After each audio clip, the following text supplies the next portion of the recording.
धर्म प्रेमी सज्जनों, विशेषकर जो अपने को आर्य समाजी कहते हैं और जो विवेकानंद के भक्त मानते हैं अपने को, उन्हीं लोगों से मेरी गुजारिश है कि यही स्वामी विवेकानंद जी पंचकूला सेक्टर 9 आर्य समाज में प्रवचन के लिए गए थे। और जैसा ये पाकिस्तानी विस्थापित हैं, पंचकूला आर्य समाज के प्रधान भी पाकिस्तानी विस्थापित है। तो चलो कोई नहीं।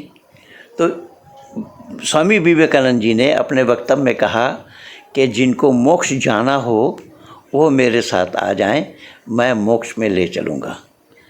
मेरा ही एक मित्र श्री जगमाल सिंह जी, जो पुलिस इंस्पेक्टर से रिटायर्ड हुए हैं, चंडीगढ़ पुलिस में थे, वो खड़ा होकर के उन्होंने कहा कि मैं आपके साथ चलने के लिए तैयार हूँ, मुझे लिए चलिए। तो वहाँ से पिंड छुड़ाया, फिर कमरे में आ कर के उन्होंने माफ़ी मांगी। अभी जगमाल सिंह जी से अभी फ़ोन आया उनका और उनसे मेरी बात हुई। और इस समय जो एक आचार्य वहाँ आया हुआ है, वो किस तरीके से बेतुकी बात कर रहा है यज्ञ के संदर्भ में, बहुकुंडीय के संदर्भ में, वो भी इसमें शामिल है। उनकी आवाज़, मैंने उनको बोला कि मैं आपकी आवाज़ लगा रहा हूँ यूट्यूब में, तो आप लोग भी सुनिए कि यह विवेकानंद किस तरीके की दुकानदारी करते हैं। दुनिया को मोक्ष ले जाने के लिए अपने साथ मोक्ष ले जाना चाहते हैं। ये कौन सा योगी है, कौन सा योगी आज तक आए हैं धरती पर जो मोक्ष ले जाने के लिए दुनिया वालों को दावत दे और कहे कि मेरे साथ आओ। तो ये है इनकी सच्चाई, आप लोग भी सुनिए। धन्यवाद के साथ पंडित महेंद्र पाल आर्य जी को नमस्ते। नमस्ते सर जी, बिजी तो नहीं हो सर? ना, बताइए। हाँ सर जी, वो गए थे आर्य समाज में, अभी बस 9 बजे खत्म हो गया था प्रोग्राम। हाँ। तो वो 8:30 बजे सवाल कहता भी कोई सवाल करना हो तो करो। अच्छा। तो फिर मैंने उनको माइक वो दे देते हैं सभी को, तो मैं फिर बल्कि पास ही चला गया, उधर ही मतलब स्टेज की तरफ चला गया। और वहाँ उनको मैंने बड़े प्रेम से मैं कहा जी आचार्य साहब, ये जो हम हवन करते हैं, यज्ञ करते हैं, छोटा कुंड हो चाहे बड़ा हो, है जी। तो वो छोटा कुंड जैसे अब ब्रह्मा बैठते हैं, भाई हम देखते हैं, मान लिया ऑडियंस अगर ज्यादा है, अकॉर्डिंग टू यानी ज्यादा ऑडियंस होगा, तो हमने बड़ा कुंड लेके उसमें उससे यज्ञ कर सकते हैं, है जी, करते हैं। लेकिन ये जो बहुकुंडीय यज्ञ है, इसका क्या लाभ है? और नंबर 2, ये मतलब किसी भी दर्शन, उपनिषद या शास्त्र का इसको कोई समर्थन है जी। और तो उसने जो है ना मतलब कोई ऐसा बढ़िया जवाब नहीं दिया, लेकिन पहले तो कहेगा भाई मैं इसके उसने गोलमोल बात करी होगी, मैं जान रहा हूँ। हाँ, उसने गोलमोल बात ये करी कि मैं पहले तो उसने बोलेगा प्राण यज्ञ को कि मैं मतलब इसके कह तो गया ये भी कि भाई मैं बहु यज्ञ और बहु यानी कुंडीय यज्ञ और प्राण यज्ञ के विरुद्ध हूँ, मैं इसके हक में समर्थन नहीं करता। लेकिन फिर वो बात रखने के लिए उसने बोला कि भाई जैसे लोग देखो कितना बेवकूफ बना रहा है मोदी की तरह, भाई क्या वो सभी को जो है ना मतलब ये समझाने के लिए भाई, ताकि सभी छोटे बड़े बच्चे सभी आदमी इस ओर अग्रसर हों, तो एक कुंडी पर के बजाय ये ज्यादा कुंडी रख के ये जो करते हैं वो सभी को उसका अभ्यास हो जाता है। देखो कि क्या कितना बढ़िया गोलमोल कर रहा है वो, जैसे कि क्या नाम गोलमोल घुमा रहा है जी। हाँ, तो एक गोलमोल घुमाया। विवेकानंद के साथ आपकी क्या बात हुई, कैसे आपने फंसाया, जरा उसको बोलिए। हाँ मैं उसको चिपट गया था। नहीं, इसको ये तो जो है ना, मुझे तो डर नहीं लगा, इसको भी मैं पीछे चिपट गया था। वो ये कह रहा जी आप ये तो मैं सुन लिया, ये तो मैं जान रहा हूँ कि उसके पास कोई जवाब नहीं है, नहीं बोल पाएगा। लेकिन विवेकानंद को आपने कैसे फंसाया था, उसको थोड़ा सा बोल करके सुनाइए मुझे। नहीं, मैंने तो उनको ये कहा था, मैं कहा जी महेंद्र पाल जी जो हैं, जो इमाम थे, जो यानी मोहम्मदन थे, उन्होंने अपना वैदिक धर्म में आए वो, और वो इस बारे में जो है ना मतलब काफी उनका मैं देखता हूँ उस पर क्या नाम ये मीडिया पर, और भाई ये मेरे पास भी उनके मैसेज तो डेली आते रहते हैं। तो वो भी काफी शास्त्रार्थ, मैं आपके साथ सरार वो सॉरी मैंने उनको कहा, मैं कहा जी मैं आपके साथ डिस्कस नहीं कर सकता।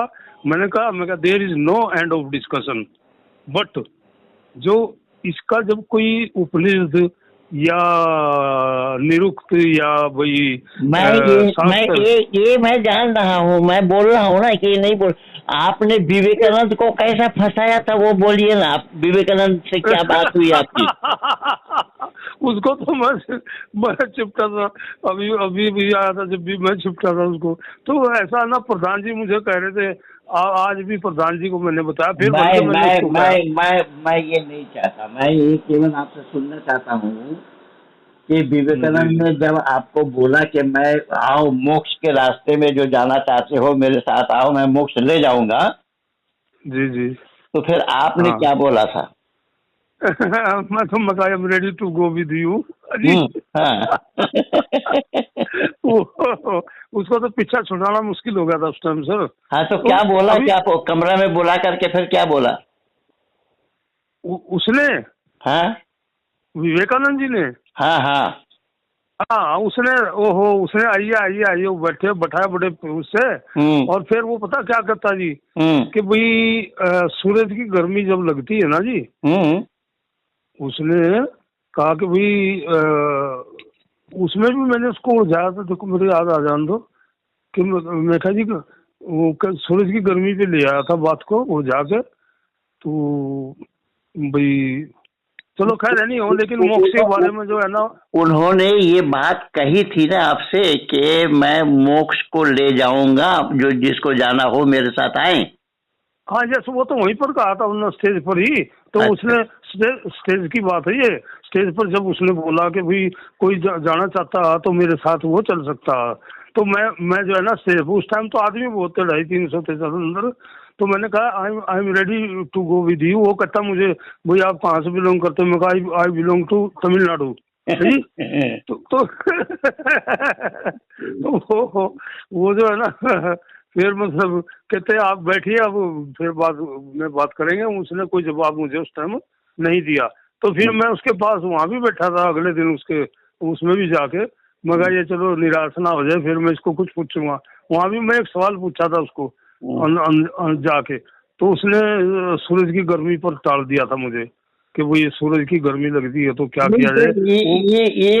ये बात कहाँ तक आपको सही लगी कि कोई व्यक्ति ये कहे कि जिसको मोक्ष जाना हो मेरे साथ आओ मैं ले चलूंगा? ये तो मुझे बिल्कुल जीरो लगी सर।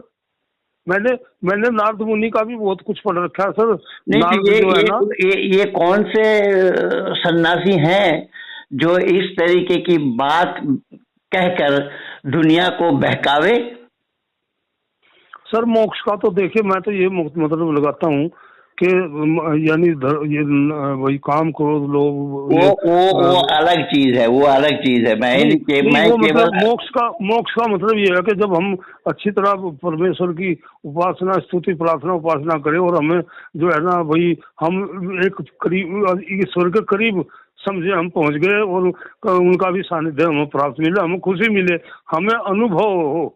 तो मेरा केवल दो टुक आपसे कहना है कि विवेकानंद ने ये बात कही ना कि जिसको मोक्ष जाना हो वो मेरे साथ आए। हाँ जी मैं चिपट गया था। ये तो आपने भी दे रखा मैसेज, मैंने पढ़े आपके सारे। ये तो आप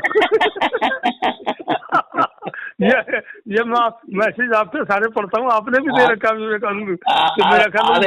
अभी मैं आपकी ये आवाज लगा करके फिर फंसाता हूँ उसको। वो तो जवाब उसके पास नहीं है, वो बहानाबाजी बना रहा है। और है ही नहीं है जवाब, क्या होगा उसके पास?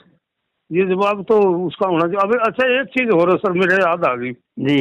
मैं जो है ना वैसे गौतम के जो है ना थॉट्स जो है ना, यानी उसका जो यानी गौतम बुद्ध के थॉट्स, वो बात अलग है, वो मान्यता अलग है। लेकिन मेरा आपसे कहना ये है कि कोई एक सन्यासी ये कहे कि जिसको मोक्ष जाना हो वो मेरे साथ आ जाए, मैं मोक्ष ले चलूंगा, ये एक सन्यासी का कथन है या हो सकता है?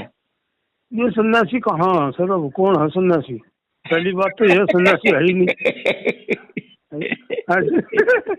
अब उनको सन्यासी, अब जब हम आपके सानिध्य में हैं, आपसे भी सुनते हैं आपके विचार, और हम पढ़ते हैं, मेरे तो 100 से ज्यादा किताबें हैं सर, तो मैं पढ़ता रहता हूँ हर चीज को, जो मैं घर पे आके भी उसको देखता हूँ। अब उसको यही जवाब नहीं पड़ा जब मैंने उनको ये कहा जी कि भाई कोई इस चीज का भूख कुंडी का समर्थन करता है क्या जी? मैं कहा कोई, मैंने कहा निरुक्त कोई उपनिषद या कोई वही शास्त्र कोई करता है समर्थन, तुम आप सर मुझे कृपया बताइए। और मैं कहा जी ये तो हम भटक रहे हैं, अब एकता हमारी काहे की रहेगी? मैं कहा सहारनपुर में 121 कुंडिया जैसे हुआ था, वहां पर मुझे निमंत्रण मिला था लेकिन मैं नहीं जा पाया, जबकि मैं वहीं से बिलोंग करता हूँ, मेरे से 20 किलोमीटर सहारनपुर है। तो मैं कहा जी आप ये बताइए, लेकिन वहां पर क्या हुआ कि वहां पर किसी ने कुछ भी तो नहीं सुन पाया, ना कोई मंत्र सुन पाया। अब मंत्र का आप कह रहे हो भाई ये बड़ा ही मतलब इसका बड़ा महत्व हो, तो मतलब मैं कौन सुनेगा? जहाँ पर 121 कुंडी जब बना दिया, तो फिर पता क्या कहता कि जी अब जब मैंने कहा जी बड़े से बड़ा कुंड लगा लीजिए और उसमें हम 50 किलो तक का घी का, तो मैं कहा हमारे गांव में भी नहीं, होता, हम करते हैं। वो तो इसकी बात हुई अभी जो गया है, लेकिन मैं स्वामी विवेकानंद जी से आपकी जो बात हुई है वो आवाज मैं अभी लगाता हूँ यूट्यूब में, फिर आप देखिए क्या होता है।